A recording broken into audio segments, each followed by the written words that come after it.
ಇದ್ದಕ್ಕಿದ್ದಂಗೆ ಈ ರಾಜ್ಯ ಸರ್ಕಾರದವರು ಇಂಧನ ಸಚಿವರು ಇದ್ದಕ್ಕಿದ್ದಂಗೆ 3 ರೂಪಾಯಿ 4 ರೂಪಾಯಿ ಡೀಸೆಲ್ ಬೆಲೆಗೆ ಪೆಟ್ರೋಲ್ ಬೆಲೆಗೆ ಜಾಸ್ತಿ ಮಾಡ್ತಾರೆ. ಕಾರಣ ಇಷ್ಟೇ ಸರ್, ಅವ್ರು ಮಾಡಿರೋ ಯೋಜನೆಗಳನ್ನ ತುಂಬಕ್ಕೋಸ್ಕರ ಹಿಂಬಾಗಿಲನ್ನ ತೆಗಿತಾವ್ರೆ ಇವರು. ಇದ್ದಕ್ಕಿದ್ದಂಗೆ ಅವರು ಕಸದ ವಿಲೇವಾರಿಗೆ 100 ರೂಪಾಯಿ ಅಂತ ತಿಂಗಳಿಗೆ ದಂಡ ಹಾಕ್ಬಿಡ್ತಾರೆ. ಇದ್ದಕ್ಕಿದ್ದಂಗೆ ಇವರು ಟಿಕೆಟ್ ದರನ ಜಾಸ್ತಿ ಮಾಡಿಬಿಡ್ತಾರೆ. ಇದ್ದಕ್ಕಿದ್ದಂಗೆ ಇವರು ಹಾಲಿನ ದರನ ಜಾಸ್ತಿ ಮಾಡ್ತಾರೆ. ಇನ್ನು ಮುಂದಕ್ಕೆ ಏನೇನು ಜಾಸ್ತಿ ಮಾಡಲ್ಲ ಇವರು. ಇವತ್ತು 20 ರೂಪಾಯಿ ಇದ್ದ ಸ್ಟ್ಯಾಂಪು 100 ರೂಪಾಯಿ ಆಗಿದೆ. ಕಾರಣ ಇವ್ರು ಮಾಡಿರೋ ಯೋಜನೆಗಳನ್ನ ತುಂಬಕ್ಕೋಸ್ಕರ ಇವತ್ತು ಇಂಥ ಬೆಲೆ ಏರಿಕೆಗಳನ್ನ ಮಾಡ್ತಾರೆ. ಇದು ಬಡವರ ಸರ್ಕಾರ ಅಂತ ಹೇಳ್ಬಿಟ್ಟು ಅಧಿಕಾರಕ್ಕೆ ಬಂದ್ಬಿಟ್ಟು ಇವತ್ತು ಬಡವರ ರಕ್ತ ಹೀರ್ತೈತೆ. ಇಂಥ ಸರ್ಕಾರ ಹಿಂದೆ ಈ ಕ್ಷಣದಲ್ಲಿ ನೀವು ಏನಾರು ಮಾನ್ಯ ಸಿದ್ದರಾಮಯ್ಯರವರು ಈ ಬೆಲೆನ ಇಳಿಕೆ ಮಾಡಲಿಲ್ಲ ಅಂದರೆ ಮುಂದೆ ಎಲ್ಲ ಸಂಘಟನೆಗಳು ನಿಮ್ಮ ಸರ್ಕಾರವನ್ನು ಕಿತ್ತೋಗಿಬೇಕಾಗುತ್ತೆ. ಇದನ್ನ ಬರೆದಿಟ್ಕೊಳ್ಳಿ ನೀವು ಸರ್. ಬೆಲೆ ಏರಿಕೆಯಿಂದ ಇವತ್ತು ಬೆಲೆ ಏರಿಕೆಯಿಂದ ಜನಕ್ಕೆ ಟಿಕೆಟ್ ಬೆಲೆ ಜಾಸ್ತಿ ಆಗ್ತಿದೆ, ಹಾಲಿನ ದರ ಜಾಸ್ತಿ ಆಗ್ತಿದೆ. 1 ಪ್ಯಾಕೆಟ್ ತಗೊಳ್ಳೋ 2 ಪ್ಯಾಕೆಟ್ ತಗೊಳ್ಳೋ ದುಡ್ಡಲ್ಲಿ 1 ಪ್ಯಾಕೆಟ್ ಆಗಿಬಿಟ್ಟಿದೆ. ಈಗ ಹಂಗಾಗ್ಬಿಟ್ಟಿದೆ ಪರಿಸ್ಥಿತಿ. ಇದಕ್ಕಿದ್ದಂಗೆ ಈಗ ಮಹಿಳೆಯರಿಗೆ ಫ್ರೀ ಕೊಟ್ಬಿಟ್ಟು ಜೆಂಟ್ಸ್ಗೆ ಇವತ್ತು ಡಬಲ್ ದರ ಮಾಡ್ತವ್ರೆ. ಅಲ್ಲಿ ಈ ಥರ ಪರಿಸ್ಥಿತಿ ಬಂದಾಗ ಏನಾಗುತ್ತೆ ಅಂದರೆ ಬಡವರಿಗೆ ರಕ್ತ ಇರುತ್ತೆ. ಇದು ಅವ್ರಿಗೆ ಜೀವನ ಬಡವರಿಗೆ ಅದರಿಂದನೇ ನಡೀತಿರುತ್ತೆ. ಇವತ್ತು 10 ರೂಪಾಯಿ 20 ರೂಪಾಯಿ ಇವ್ರಿಗೆ ಸಾಮಾನ್ಯ ಅನ್ಕೋಬೋದು, ಬಡವ್ರಿಗೆ ಅದು ಅದೇ ದೊಡ್ಡದಾಗಿರುತ್ತೆ. ಇವತ್ತು ಸರ್ಕಾರ ಇದು ಎಚ್ಚೆತ್ತು ನಾಳೆ ದಿವಸ ದೊಡ್ಡ ಮಟ್ಟಕ್ಕೆ ಆಗೋಕ್ಕಿಂತ ಮುಂಚೆ ಬೆಲೆ ಏರಿಕೆನ ಕಮ್ಮಿ ಮಾಡಿ ಅಂತ ಕರ್ನಾಟಕ ರಕ್ಷಣಾ ವೇದಿಕೆ ಪ್ರವೀಣ್ ಕುಮಾರ್ ಶೆಟ್ಟಿ ಬಣ ಕೊಳ್ಳೇಗಾಲ ತಾಲೂಕುಗಳಲ್ಲಿ ಆಗ್ರಹ ಮಾಡಿದೆ. ಇಡೀ ರಾಜ್ಯದಂತ ಆಗ್ರಹ ಮಾಡ್ತಾಯಿದೆ. ನಾವು ಪ್ರೊಫೆಸರ್ ಕಾಲದಿಂದಲೂ ಸಹ ನಾವು ಹೇಳ್ಕೊಂಡು ಬರ್ತಿದ್ದೀವಿ, 1 ಲೀಟ್ರ್ ನೀರಿಗೆ 20 ರೂಪಾಯಿ, 1 ಲೀಟ್ರ್ ಹಾಲಿಗೆ 30 ರೂಪಾಯಿ. ಈ 30 ಸಾಲದು ರೈತರಿಗೆ ಅಂತೇಳಿ ಜಾಸ್ತಿ ಆಗಿಬಿಟ್ಟಿದೆ ಅಂತೇಳಿ ಇನ್ನೂ ಕಡಿಮೆ ಮಾಡಿದ್ದಾರೆ. ಇವರು ಸರ್ಕಾರ ಮಾತ್ರ ಇನ್ನೂ 2 ರೂಪಾಯಿ ತೆರಿಗೆನ ಜಾಸ್ತಿ ಮಾಡಿದ್ದಾರೆ. 2 ರೂಪಾಯಿ ತೆರಿಗೆ ಮಾಡಿ ರೈತರಿಗೆ ಕೊಡಬೇಕು, ಇಲ್ಲ ಗ್ರಾಹಕರಿಗೆ ಕೊಡಬೇಕು. ನಿಮ್ಮ ಜೇಬು ತುಂಬಿಸ್ಕೊಳ್ಳೋದಕ್ಕೆ ಯಾಕೆ ಸ್ವಾಮಿ ನೀವು ಈ ರೀತಿ ಇದ್ದಕ್ಕಿದ್ದಾಗಲೇ ಹಾಲಿನ ಬೆಲೆ ಜಾಸ್ತಿ ಮಾಡಿದ್ರಿ? ಒಂದು ಕಡೆ ಪೆಟ್ರೋಲ್ ಬೆಲೆ ಜಾಸ್ತಿ ಆಗಿದೆ ಅಂತಲೂ ಸಹ ನೀವು ಮಾತಾಡ್ತಾ ಇದ್ದೀರಿ. 1 2 ಇನ್ಯಾ ಬೆಲೆನ ನೀವು ಜಾಸ್ತಿ ಮಾಡಬೇಕು ಅಂತ ಮಾಡ್ಕೊಂಡಿದ್ದೀರಿ. ಹೇಳಿ, ನಿಮಗೆ ಬರಗಾಲ ಇತ್ತು ಅನ್ನೋದು ಗೊತ್ತಲ್ವಾ? ಎಷ್ಟು ಹಸುಗಳಿಗೆ ಮೇವು ಕೊಟ್ಟಿದ್ದೀರಿ, ಎಷ್ಟು ಹಸುಗಳಿಗೆ ಆಹಾರ ಕೊಟ್ಟಿದ್ದೀರಿ, ಎಷ್ಟು ಹಸುಗಳಿಗೆ ನೀರು ಕೊಟ್ಟಿದ್ದೀರಿ? ನೀವು ಯೋಚನೆ ಮಾಡಬೇಕು. 2 ರೂಪಾಯಿ ತೆರಿಗೆ ಮಾಡ್ತೀನಿ ಅಂದರೆ ಅದೇನು ಪುಕ್ಷಟ್ಟೆ ಅಲ್ಲ, ಅದಕ್ಕೆ ತಕ್ಕಾದ ಸವಲತ್ತು ಕೊಟ್ಬಿಟ್ಟು ಮಾಡಬೇಕು.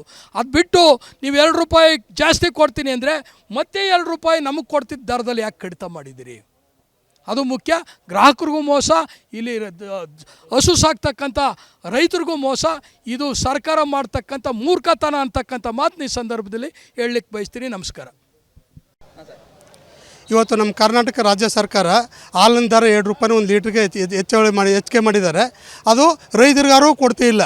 ಇವರು ಸರ್ಕಾರ ಪ್ರತಿಯೊಂದು ಫ್ರೀ ಕೊಟ್ಬಿಟ್ಟು ಎಲ್ಲರನ್ನೂ ಇವರು ಬೆಲೆ ಹೆಚ್ಚಿಸ್ತಾರೆ. ಈಗ 1 kg ಬೇಳೆ ಇತ್ತು 160 ರೂಪಾಯಿ ಇತ್ತು, 210 220 ರೂಪಾಯಿ ಇದೆ. ಪ್ರತಿಯೊಂದು ಬೆಲೆನೂ ಒಂದು ತಿಂಡಿ ಇರ್ಬೋದು, ಸಾರ್ವಜನಿಕರಿಗೆ ಅಗತ್ಯ ಇರೋ ವಸ್ತುಗಳನ್ನ ಪ್ರತಿಯೊಂದನ್ನು ಇವರು ಹೆಚ್ಚಳ ಮಾಡಿದ್ದಾರೆ. ಇವರು ಫ್ರೀ ಮಾಡಿಕೊಡ್ತೀವಿ ಅಂದ್ಬಿಟ್ಟು ಪ್ರತಿಯೊಂದು ಬೆಲೆನೂ ಹೆಚ್ಚಿಗೆ ಮಾಡೋದು ಯಾವನೇ. ಈಗ ಹಾಲಿನ ಬೆಲೆ 1 ಲೀಟ್ರಿಗೆ 2 ರೂಪಾಯಿ ಜಾಸ್ತಿ ಮಾಡಿದ್ದಾರೆ. 2 ರೂಪಾಯಿನ ರೈತರು ಕೊಟ್ಟಾರೆ, ರೈತರು ಕೊಡೋದಿಲ್ಲ. ಆ ರೀತಿಗೆ ಯಾತಕ್ಕೆ ಇವ್ರಿಗೆ ಹೆಚ್ಚಿಸಿ ಮಾಡಬೇಕು?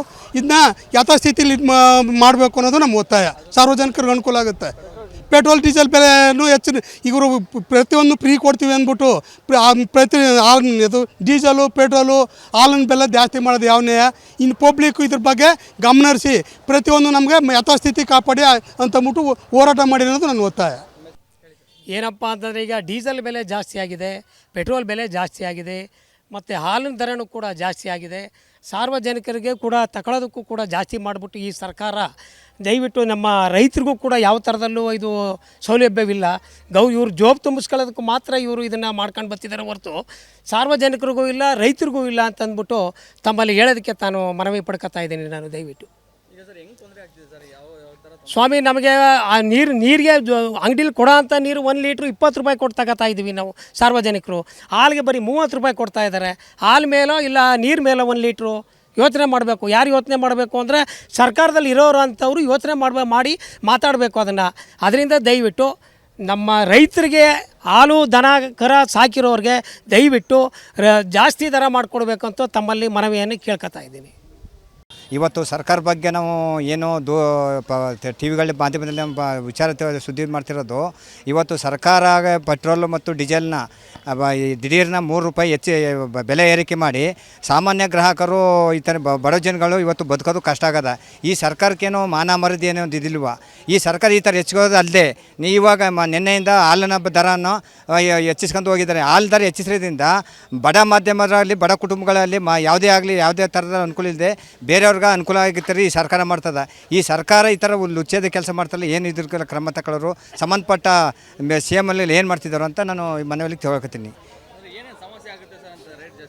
ಸಮಸ್ಯೆ ಅಂತಂದರೆ ಸರ್, ಇದರ ಡೀಸೆಲ್ ಬೆಲೆ ಜಾಸ್ತಿ ಮಾಡೋದ್ರಿಂದ ಬೇರೆ ದರಗಳನ್ನ ಡೀಸೆಲ್ನ ಹೋಟ್ಲೆ ಅದು ಪ್ರತಿಯೊಂದು ದರನೂ ಜಾಸ್ತಿ ಮಾಡ್ತಾರೆ.